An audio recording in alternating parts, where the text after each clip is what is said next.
Mobilize. Gestalteando a psicologia do esporte. Olá, bom dia, boa tarde, boa noite, quem está nos ouvindo. Olá. Mais um episódio muito especial, né, Marta, do nosso podcast. Hoje nós temos um convidado hiper, mega especial, estou super nervosa. Vou primeiro apresentar quem é essa pessoa, a gente está muito feliz de ter ele aqui com a gente, para depois a gente começar falando o porquê, né? Vocês já vão entendendo aí o porquê que nós chamamos o Enio Brito Pinto, que é psicólogo pela PUC do Rio de Janeiro, ele é mestre e doutor em ciência da religião pela PUC de São Paulo, tem um pós-doutorado em psicologia clínica também pela PUC de São Paulo. O Enio é gestalt terapeuta, coordenador do Núcleo de Terapia Breve do Instituto Gestalt de São Paulo, professor convidado de cursos de especialização e formação em gestalt terapia no Brasil inteiro. Ele é membro do corpo clínico do Instituto Terapêutico Acolher, especializado no atendimento a religiosos católicos. É autor, dentre tantas obras, vamos falar de algumas aqui, né? De Os Padres em Psicoterapia, Esclarecendo Singularidades, Psicoterapia de curta duração na abordagem gestáltica, elementos para a prática clínica, dialogar com a ansiedade, uma vereda para o cuidado, orientação sexual, como ensinar aos jovens dialogando com sua religião, enfim, vários livros, artigos, capítulos de livros nas áreas de psicoterapia, psicologia da religião, sexualidade. Enio, é um prazer imenso a gente estar aqui, seja muito bem-vindo, muito obrigada já de antemão pela sua participação. Eu agradeço muito, muito bom poder estar aqui conversando com vocês, obrigado pelo convite. Tomara que a gente possa fazer uma prosa que seja útil para as pessoas, né? Sim. Então, né, eu estava pensando aqui, a Adriana lá no Rio, eu aqui em São Paulo, Enio em Minas, nós estamos aqui quase com a região sudeste completa, né? Pois é. Eu estou aqui bem na divisa entre Minas, Rio e São Paulo. Então, Enio, é assim, hoje nós queremos falar para psicólogos, para atletas, para dirigentes e para pais, para pessoas que escutam o nosso podcast. E como nós estamos tendo esses contratempos sociais, eu vou chamar assim, né, depois da pandemia, e estamos nos aproximando da Páscoa, que alguns comemoram apenas com os ovos, outros comemoram com rituais, e outros com as suas religiosidades, enfim. Nós queremos muito falar de uma coisa que é da espiritualidade. Como é que a gente pode pensar nesses assuntos nos dias de hoje, com tantas coisas acontecendo, como agora, né? Nós estamos aqui vivendo esse drama que aconteceu aqui numa escola paulista, enfim. Então, muito bem-vindo, muito agradecida, muito honrada com você aqui, e que realmente seja, como diz um bom mineiro, uma boa prosa, né? Uma boa prosa. E eu queria começar, Marta, se você me permite, falando primeiro mais para os psicólogos, porque embora no senso comum espiritualidade e religiosidade seja a mesma coisa, como a gente fala de medo e ansiedade como se fosse a mesma coisa e são coisas diferentes, eu acho importante realçar, especialmente para quem estuda psicologia da religião ou para quem quer estudar essa área, que é uma área muito bonita, que dentro de um olhar fenomenológico, espiritualidade é a nossa capacidade de traçar sonhos, de pensar em futuro, de dar sentido ao que a gente vive, onde está o que a gente chama da nossa intencionalidade, que é a nossa capacidade de dar sentido. E parte dessa espiritualidade é a religiosidade. Então, quando a gente pensa na existência, é a espiritualidade, teoricamente falando. Quando a gente pensa no para além da existência, a gente entra com a religiosidade, né? Quando eu penso, é o que a gente chama tecnicamente de realidade última, que são a busca de contemplar as perguntas básicas e respondíveis, as duas mais importantes, de onde eu vim para onde eu vou. Aí você entra no terreno da religiosidade. No senso comum, se confunde, como se confunde medo e ansiedade, que tecnicamente são muito diferentes. Eu tenho um site onde eu publico alguns artigos que eu já escrevi, e um dos que eu mais gosto é um artigo que eu escrevi para a revista lá da Ciência da Religião da PUC há muitos anos, que se chama Espiritualidade, Religiosidade e Articulações, que aí eu trabalho essa diferença. Mas para o senso comum, para quem está pensando para que nós vamos usar aqui, vamos ficar na questão de que não é tão diferente assim, mas não estranhe me ouvir falar em religiosidade e não em espiritualidade.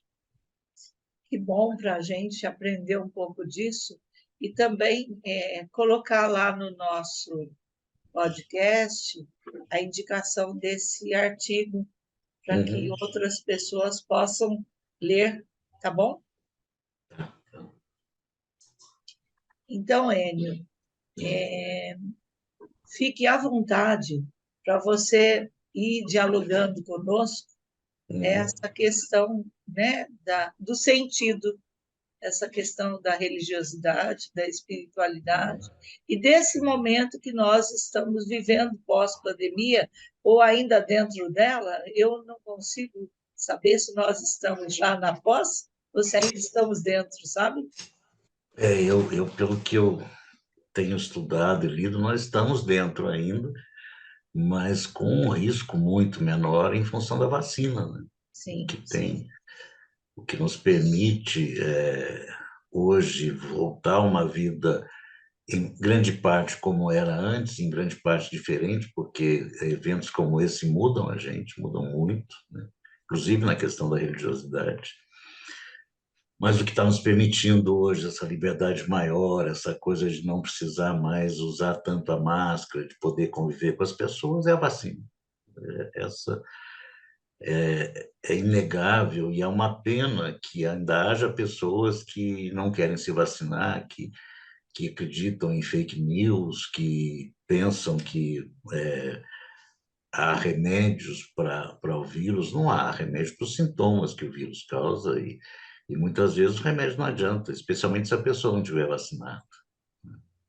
Sim. Eu estou aqui muito feliz que já tomei a minha bivalente, porque para quem tem mais de 60 anos ela já está liberada, né?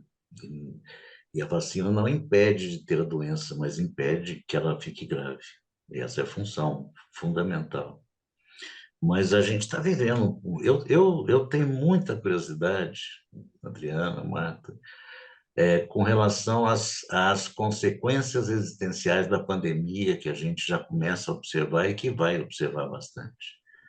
Foram aí um pouco mais de 2 anos de mudança radical na vida, que aqui no Brasil nós tivemos, infelizmente, uma radicalização antimedicina perigosa, que certamente tirou a vida de muitas pessoas, isso a gente não pode deixar de apontar, né?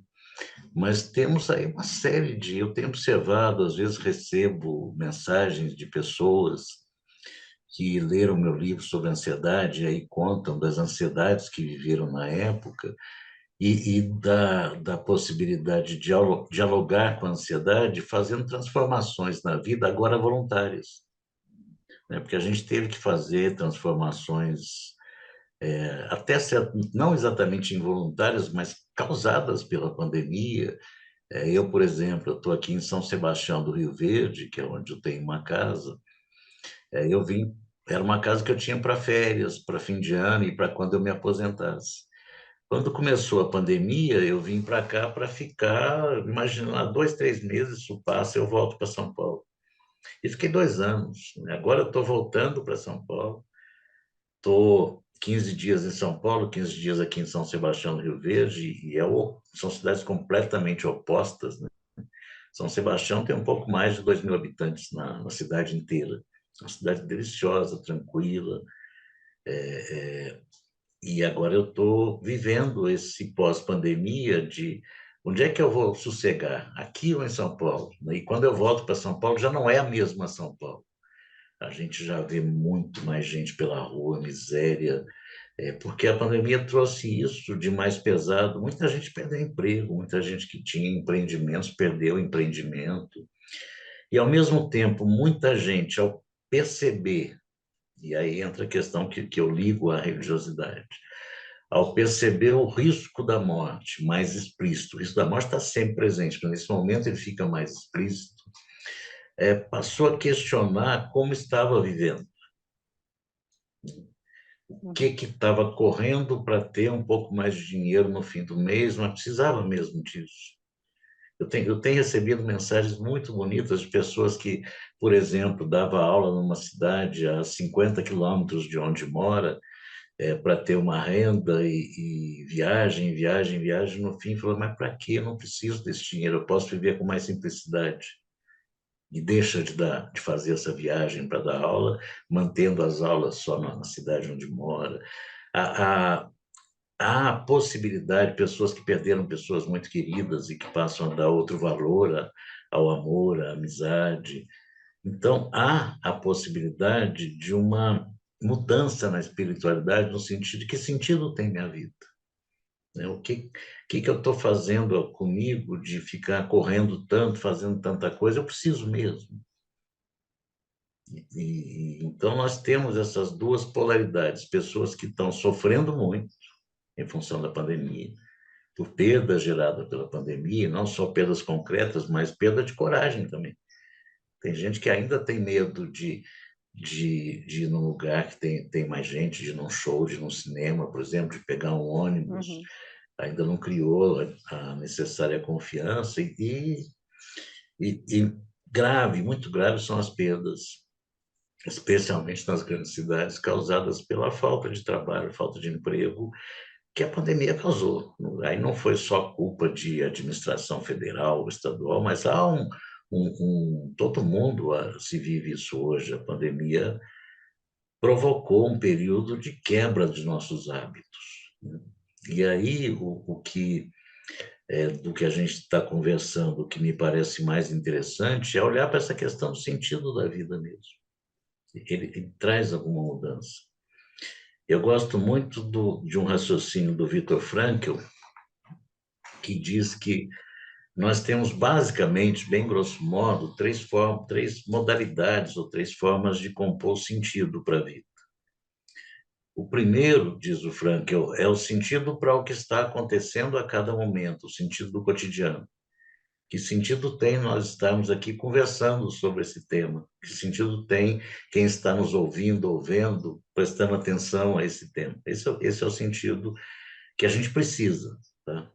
Porque a gente precisa compor sentido para poder viver mais plenamente e mais presentemente o que está sendo vivido. O segundo sentido, segundo Frankl, é para poucos, para muito poucos. É o sentido da própria existência. Então, quando eu estou lá, às vésperas da morte, percebo que vou morrer, eu posso olhar para a minha vida e pensar que sentido fez eu ter existido. Ele diz que é para poucos, que para ter esse tipo de consciência é muito raro. Mortes violentas, mortes que a pessoa está em coma, a pessoa não alcançaria. Mas, ao mesmo tempo, a gente faz um sentido provisório. O tempo todo nós estamos nos perguntando, às vezes sem nos darmos conta de que nos perguntamos que sentido tem a minha existência, né? Que sentido tem eu estar aqui, eu ter tal família, eu ter tais amigos, eu ter em tal lugar, eu estudar tal coisa. Porque é uma das coisas mais importantes no combate à depressão, por exemplo, é a confiança de que faz sentido eu existir. Então, o Viktor Frankl diz que esses dois sentidos são da área da psicologia. A psicologia precisa estudar isso e tem estudado bastante. O terceiro sentido, ele atribui à área da teologia. Esse aqui é para o pessoal que estuda a religião mesmo, que é que sentido tem a existência do universo. Que sentido tem a existência do universo, esse planetinha azul arredondado que a gente vive, que sentido tem as tragédias que a gente passa na vida. Isso aí, ele fala, isso é mais para os teólogos estudarem, porque lida-se com um tipo de mistério que está para além do foco da psicologia. O que não quer dizer que os psicólogos também não estudem isso, mas é preciso que se veja que Isso para mim é uma das coisas mais interessantes da nossa existência, é lidar com o mistério, né? A religiosidade, ela nos possibilita isso. A gente não sabe se veio de algum lugar, a gente não sabe se vai para algum lugar depois que morrer, a gente tem muito... Nós estamos lançados nesse mundo, como diz o Heidegger, e temos muito pouco controle sobre o nosso destino e lidamos com o mistério. E a religião surge, isso eu acho muito interessante, acho que é importante a gente ter em vista, a religião surge a partir do contato do ser humano com a morte. Tá? Quando o ser humano começa a ter consciência da mortalidade, quando ele está conversando com uma pessoa lá nos primórdios da humanidade, está conversando com uma pessoa, no dia seguinte essa pessoa está morta e aquele corpo está ali inerte, começa a vir essa consciência do mistério. E é nessas as primeiras coisas religiosas que aparecem são os rituais fúnebres. E é a partir dos rituais fúnebres que começam a surgir as religiões. Por isso que a gente pode dizer que a religiosidade é filha da morte, da mortalidade. A religião é filha da morte. Então, a nossa religiosidade, ela inevitavelmente, qualquer que seja a religião, ela vai nos possibilitar lidar com a questão da nossa mortalidade. Essa questão da mortalidade, as religiões, de maneira geral, lidam, né, com os mitos. Toda religião tem isso, que a gente chama de um mito de origem e um mito de fim. Mas são mitos, são símbolos, né? Porque a única certeza que a gente tem mesmo é que cada um de nós vai morrer. Te ouvindo falar, vem tanta coisa, a Marta deve estar aí também borbulhando, né? Eu fico assim, eu quero falar disso, mas quero falar disso também. Quando você estava falando da pandemia, né, é justamente isso, né? O quanto que a gente se deu conta, né? Ficou frente a frente aí com essa finitude, né? E o quanto que essa espiritualidade, essa religiosidade afloraram em muitos momentos para muitas pessoas para poder tentar dar conta disso. A Marta falando aí de um episódio que houve essa semana, para você que está vendo, ouvindo a gente aí em outro momento, de um atentado numa escola, né, em que um aluno matou uma professora a facadas. O quanto que esses episódios vão confrontando a gente com a nossa finitude, né? E criando essa necessidade de responder alguma coisa. E aí, seja pela religião, seja para quem não é, né? Ou pelo cristianismo, ou para outros tipos de religião, ou para quem não tem uma religião, mas de alguma forma vai buscando esse sentido, né? Esse propósito, até para pensar pensando no existencialismo, né? No projeto de vida. Para que eu estou aqui? O que eu quero fazer? Né? Qual o sentido que eu dou para essa vida que eu estou vivendo? Né? E aí eu acho que esses momentos que vêm do cristianismo, né, mas que de alguma forma podem permear todo mundo, do Natal, que a gente também fez um podcast especial, da Páscoa, acho que marcam também momentos desse parar e refletir, né, sobre o que é isso, o que é esse renascimento, que simbolismos são esses. Porque uma das coisas importantes na religião, na religiosidade, é que cada um na sua medida, e ela é sempre pessoal, a gente lida com símbolos.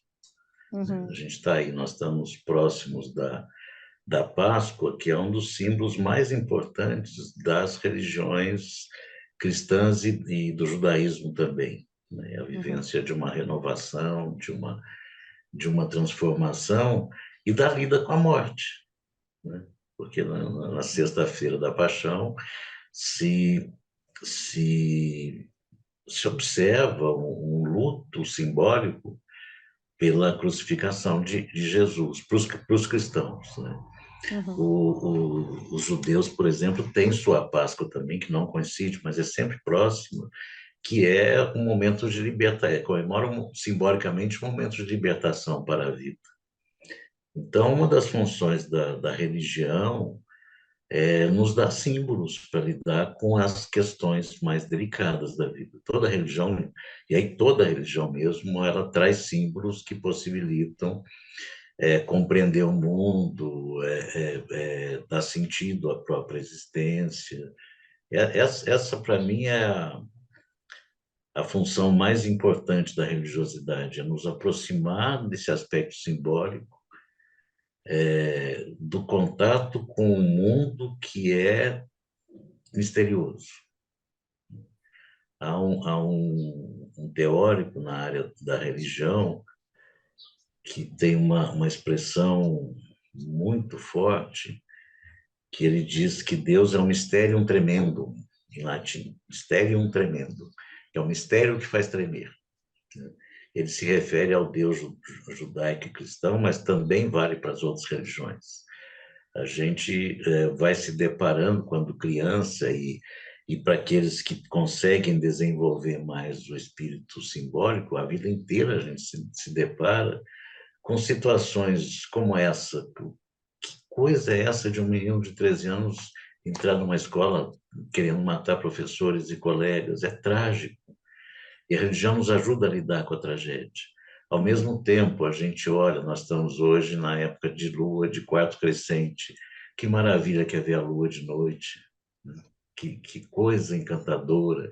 Que coisa encantadora que é ver uma criança descobrindo coisas. Isso é um mistério também. E a nossa religiosidade... Desculpa. Então, te ouvindo falar, dá vontade só de te ouvir falar, a gente não abrir a boca, né, Adri? Não, é prosa. Mas a prosa é isso, né? Então, Enio, você sabe que, te ouvindo falar, eu fiquei pensando aqui que eu li recentemente o livro Médico de Homens e de Almas. Ah, lindo, lindo. E eu fiquei apaixonada por São Lucas, apaixonada. Né? Elizabeth Taylor Caldwell é a autora. Isso. E aí ele traz esse olhar do humano, esse olhar da espiritualidade, esse olhar do todo, né?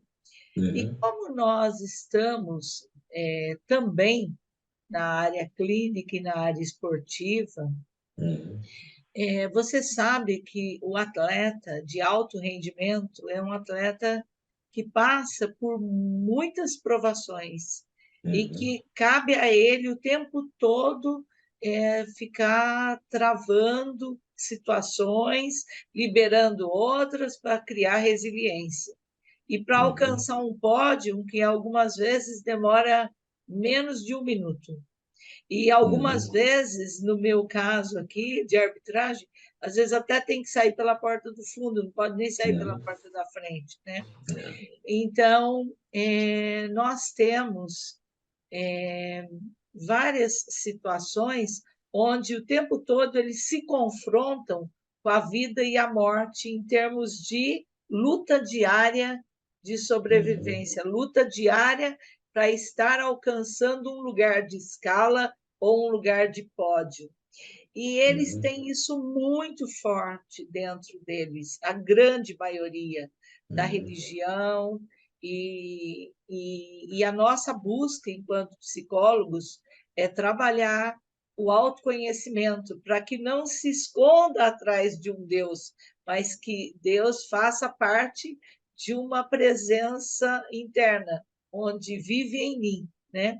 Enfim, então é essa espiritualidade que está sendo, de repente, trabalhada no dia a dia, nesse diálogo com a ansiedade que no teu livro você traz de forma brilhante, nessa compreensão da raiva, porque de repente excedeu o limite, nessa compreensão do medo, porque de repente ele pode ser alerta, mas pode ser bloqueador, e enfim.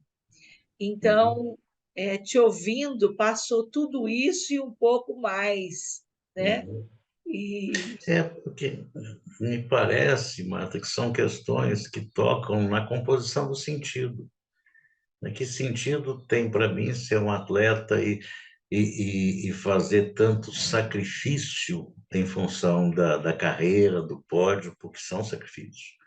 O atleta perde coisas, perde convivência com amigos, perde convivência com família, às vezes perde até oportunidade de estudar, tem que adiar o estudo para outra época, e, de maneira geral, as carreiras no atletismo são curtas, temporalmente falando.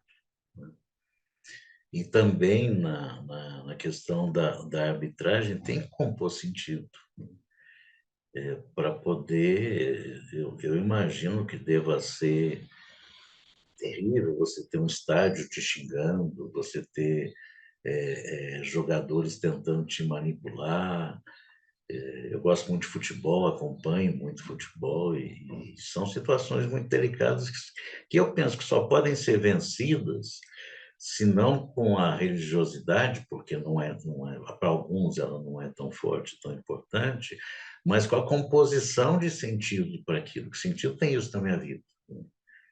E quanto mais consciente é essa composição, mais forte tende a ser essa possibilidade de ver sentido naquilo que enfrenta. E todos nós temos, cada um na sua carreira, cada um na sua existência, nós temos que lidar com o trágico. Situações como essa, de novo, vou ficar nessa semana, porque eu estou muito espantado com o jogo do Internacional e o Caxias, a semifinal do Campeonato Gaúcho, que um homem de 33 anos entra em campo para agredir jogador, agredir as pessoas com um bebê no colo, com uma filhinha no colo de 3 anos. É trágico, é muito trágico. Então, esse espanto é um lado do contato com o mistério. O que faz uma pessoa fazer isso? O que leva uma pessoa? E aí, gente, não é um psicólogo vai usar uma teoria para explicar, um psiquiatra vai usar uma teoria para explicar, um assistente social vai usar uma teoria. Não, é o trágico da existência. Aquele homem foi tomado por alguma coisa. Não é tomado por algum espírito, não, foi tomado por uma emoção que ele não pôde conter. E a tentativa de compreensão não é tentativa, nesse caso, de não dar o devido valor ao que ele fez. Colocou a menina em risco físico e certamente isso aí vai gerar na vida dela consequências emocionais. Então, essa composição de sentido pode passar pela religiosidade. Essa é a diferença, religiosidade e espiritualidade. Você pode compor sentido sem a religiosidade. Eu penso que com ela é melhor, que com ela a gente consegue compor sentidos simbólicos mais consistentes, independentemente de qual seja a religião. E a gente observa isso muito nos esportes. Eu acho que talvez o esporte que mais tem visibilidade a questão da religião é no futebol.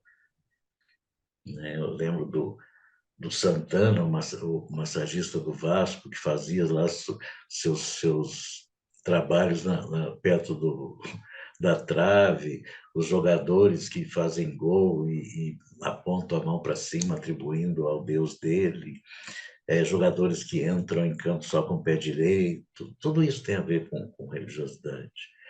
E eu penso que precisa ser, sim, um bom campo para se discutir, para que não se use para mim, esse é o pior uso da religiosidade, usá-la para fazer comércio com a divindade.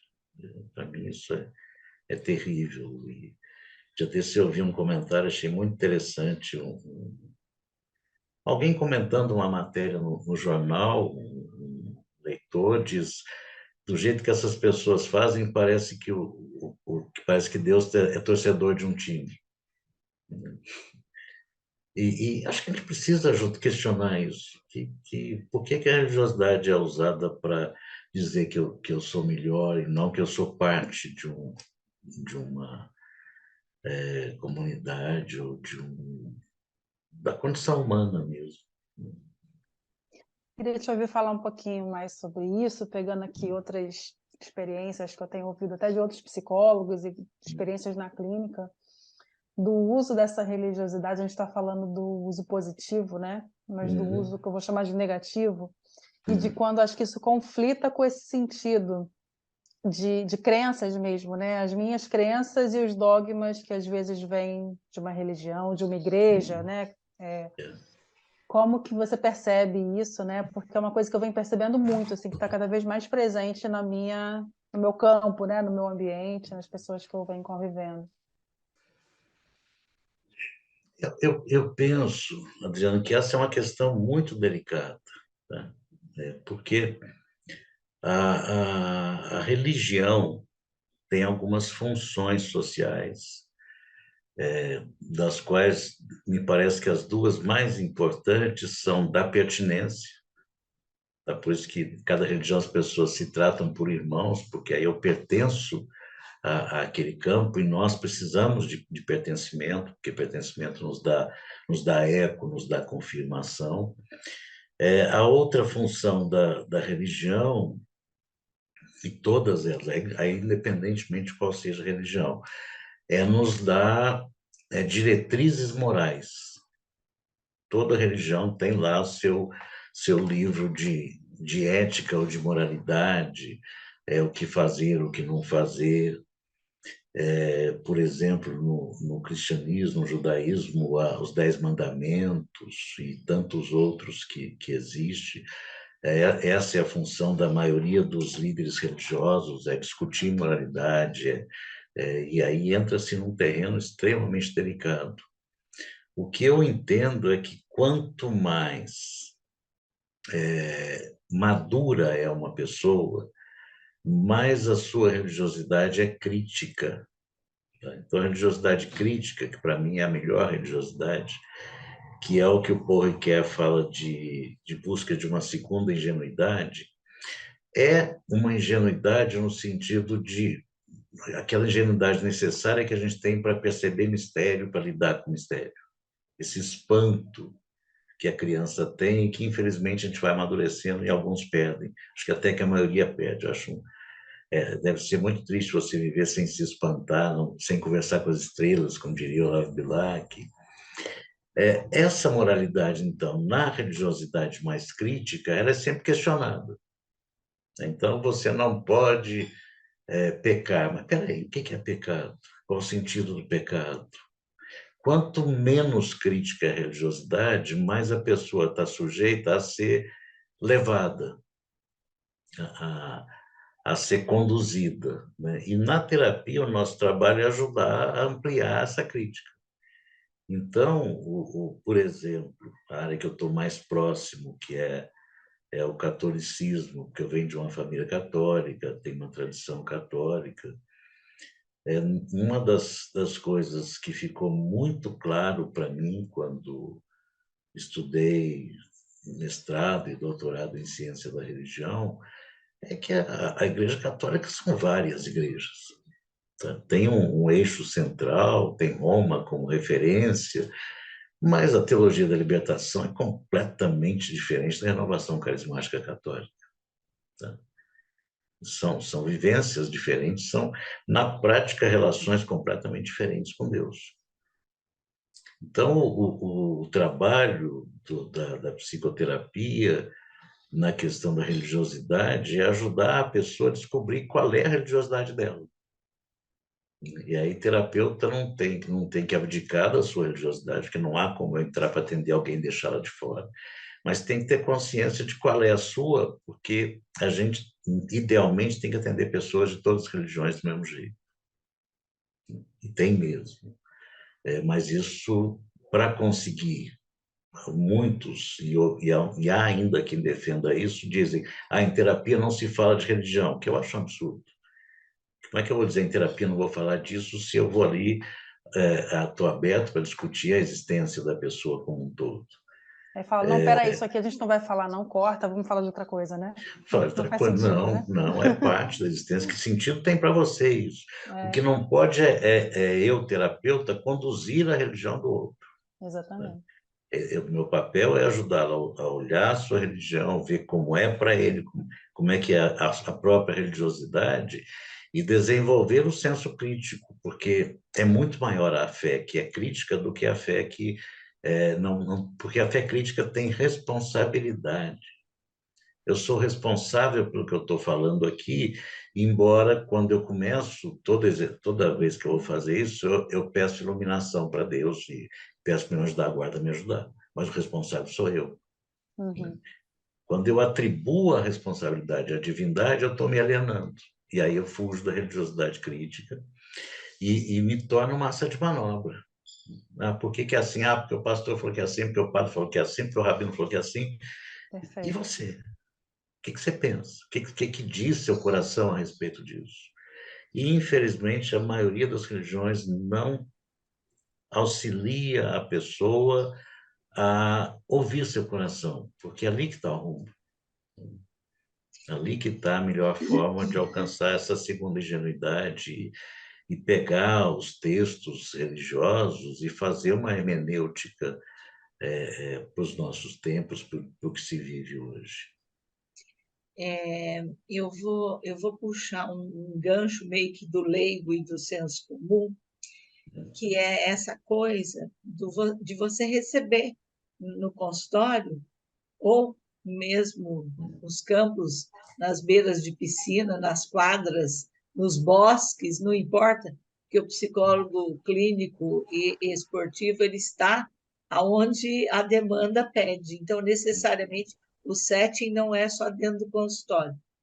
Essa coisa do pecado, essa coisa do não pode, porque existe uma crença de família, uma crença de religião, que impede essa pessoa, às vezes, até de crescer e de amadurecer na sua própria existência, em busca do seu próprio sentido, como você está bem trazendo.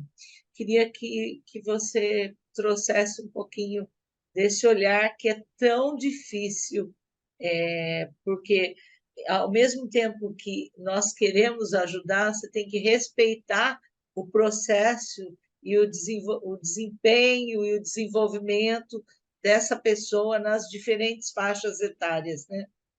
Diferentes faixas etárias, diferentes religiões, diferentes possibilidades simbólicas. Eu penso que o nosso trabalho, em parte, é ajudar o desenvolvimento simbólico, né? É entender que aquele ritual que se faz na floresta aí, com uma fogueira, é mais do que a fogueira, está para além, simboliza alguma coisa que se relaciona com vida, com morte, com sentido de vida.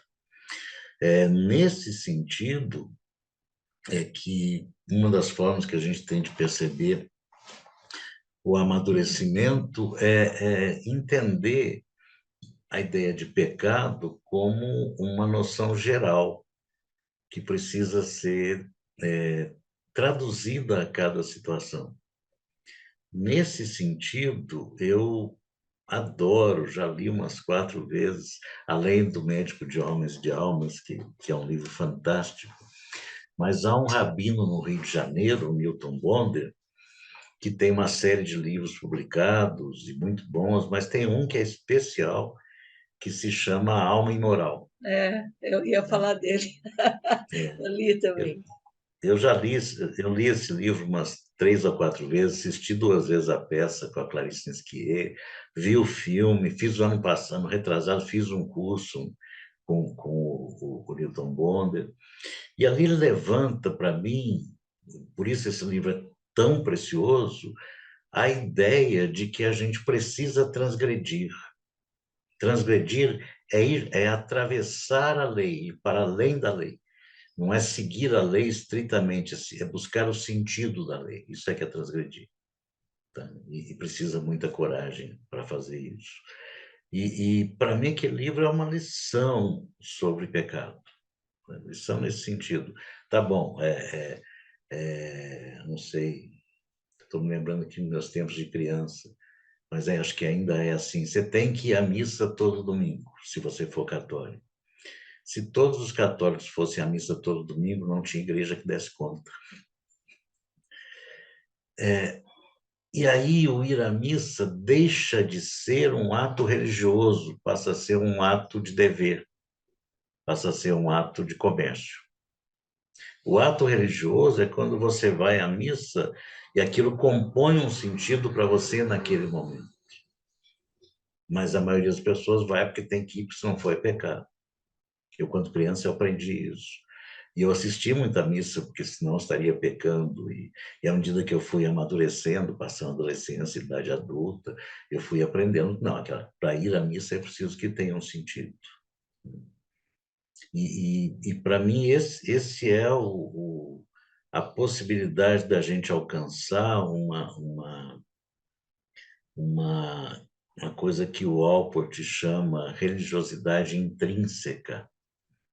Se vocês já ouviram esse conceito dele, O Gordon Allport, para quem não sabe, foi um dos grandes psicólogos americanos no começo do século passado.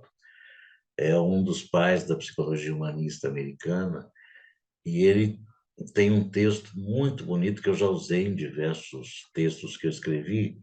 Ele fala em dois tipos de religiosidade. Não está falando de religião, está falando de religiosidade. Então serve para qualquer religião. E ele chama de religiosidade extrínseca e religiosidade intrínseca. O que é a extrínseca? É aquela que eu sigo as regras da religião, da sociedade, é aquela pessoa, vou ficar num exemplo simples, aquele empresário que vai à missa todo compenetrado, conversa com todo mundo, que bonito, todo domingo eu estou na missa, e durante a semana não segue nenhum ensinamento de Cristo.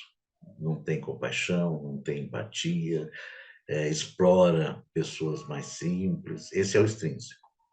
O intrínseco é aquela pessoa que, essa sim, a gente pode dizer uma pessoa que tem fé. Então, se vai à missa é porque aquilo compõe sentido naquele momento, é porque é um contato com o mistério, é um contato com o sagrado. E, geralmente, essa pessoa procura viver uma coerência com a própria religião, que não quer dizer só seguir o que a religião faz. Coerência não é isso. Coerência é olhar criticamente para a religião. Tá? Por exemplo, eu tive um orientador de doutorado que me ensinou muito, um padre, a quem eu respeito tremendamente, e a gente teve muitas conversas que ele me provocou de uma forma maravilhosa. Ele é muito religioso, talvez uma das pessoas mais religiosas que eu já conheci, mas uma religiosidade muito sábia e muito crítica. E, por exemplo, um dia a gente conversando, ele dizia assim: "Ué, a igreja precisa acabar com essa coisa de casamento pro resto da vida." Isso fazia sentido porque as pessoas morriam com 30, 35, 40 anos. Hoje uma pessoa casa aos 25, vai prometer ficar até os 100. Tem que mudar, deixar para... Eu tenho intenção de ficar, por isso que eu estou casando, ótimo, mas ter que ficar acaba gerando culpa, acaba gerando sofrimento, que, em termos religiosos, não fazem sentido. A religião é para dar conforto, é para dar orientação, é para dar contorno. E quando esse contorno fica muito endurecido, acaba tolhendo a autonomia, tolhendo liberdade e tolhendo a própria plenitude da vida. Que lindo, né? É bem isso, a gente vê, Uau, né? né? E é Uau! exercitar isso que você prega, né? E que você diz que acredita, mas que é bem isso que a gente vê, né? Às vezes a pessoa fala, repete aquilo porque engoliu em algum momento, né? É. Mas não se apropriou daqueles ensinamentos, né? Daquele modo de ser. Bom, o nosso tempo já está aqui se estourando, né? Então, dá vontade de... Dá para fazer parte 1, parte 2, parte 3? É um tema fascinante, né? Vai Nossa, que desdobrando, né? sensacional! Sensacional. Eu quero pedir permissão para vocês para terminar com uma história uma história não, uma questão que eu aprendi com o Dalai Lama, que eu nunca mais esqueci, num texto dele. Nunca tive com ele, infelizmente, mas num texto dele. Ele diz que a gente vive uma cultura... Não, primeiro, a questão humana. É impossível não desejar. A gente está sempre desejando. E a gente vive uma cultura que favorece o desejar concreto. Então, eu preciso ter coisas, ter coisas. Se eu tenho um bom carro, tem que ter um carro melhor. Se eu tenho um carro melhor, tem que ter um carro melhor ainda, porque isso é infinito, né?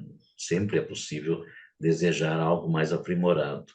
Aí o Dalai Lama propõe, já que você vai sempre desejar, por que não deseja coisas inalcançáveis? Por exemplo, diz ele, eu quero ser mais tolerante. Por mais tolerante que eu seja, eu posso ser mais tolerante. O que ele chama de coisas inalcançáveis é o que eu estou chamando de símbolo, né? Eu quero ser uma pessoa melhor. Isso é um desejo fantástico. Eu sempre, por melhor que eu me acho, eu sempre posso ser melhor, em diversos sentidos. E para mim, essa é a principal função da religião e da religiosidade. abrir possibilidades para que a gente possa conviver melhor entre os seres humanos. Por exemplo, o fundamental nisso é a tolerância. E a gente tem aí o Papa Francisco hoje, a gente tem o Dalai Lama, a gente tem alguns exemplos no judaísmo também, e no islamismo também, que nos colocam diante disso. Vamos perguntar o que é melhor eu desejar? E vamos entender que aí eu vou para a psicologia, né? Que saúde emocional é cuidado. Cuidado consigo, cuidado com o outro, cuidado com o mundo. E que é da ordem do ser, né? Não do ter. Nada contra ter até certo ponto, mas Sim. conforto é bom. E que bom se todos pudessem ter. Você sabe que bom quando todos puderem ter. Só fechar, Marta, porque eu acho que casa com o que você começou falando da Páscoa, né? Que muita gente fica nos ovos, no chocolate, né? Que é essa coisa do ser e do ter. O que você quer ser nessa Páscoa, né? Quem você quer ser na sua vida. E usar o ovo como uma questão simbólica. Comer o chocolate, sim, que é gostoso, mas bom, ele tem né? um símbolo também. Você falou de símbolo e você falou de lugar, né? Aí lembrei um pouco do livro da Bia também, De Volta ao Lar, né? Sim, a Bia. Eu fiquei lembrando disso, porque você sai de uma grande metrópole, você vai para um lugar menor, e aí você diz, aqui é um lugar com poucos habitantes, onde eu posso ser, né? E não que você não possa ser aqui, né? Que você pode ser aqui e pode ser aí. Isso, e a cidade grande me traz determinadas limitações, a cidade pequena traz outras, a cidade grande me traz determinadas possibilidades, a cidade pequena me traz outras, mas o que a gente precisa mesmo é abertura. Eu não tenho como controlar o meu destino, no sentido do que vem, o que não vem, o que eu estou vivendo, e à medida que eu posso me abrir para o que está acontecendo, eu tendo a viver mais plenamente. E aí estamos em trânsito, né? Isso que me chamou a atenção. O tempo todo em trânsito, e essa religiosidade, essa espiritualidade é uma busca o tempo todo de hoje eu quero ser melhor que ontem, e assim vai, né? Enio, gratidão. É uma honra, bom, né? é uma honra. Eu muito agradeço obrigada. essa possibilidade de trazer essas ideias para reflexão e que a gente possa se encontrar mais vezes. Sim, estamos muito felizes, de verdade, né, Marta? Ter você aqui, acho que é um presente para a gente também, o nosso presente de Páscoa. Né? Nosso ovo de Páscoa, Enio Brito. Muito bom. E que a gente possa também, em um outro momento, fazer mais, porque eu acho que é importante levar não só para os psicólogos, né, mas para as pessoas esse tipo de reflexão, né, que às vezes a gente não para fazer esse tipo de reflexão, essa crítica saudável, quanto que isso é importante para a gente ser. Né?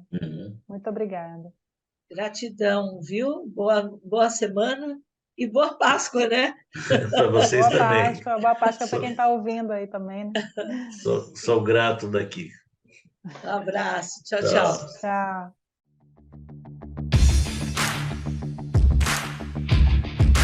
Mobilize. Gestalteando a psicologia do esporte.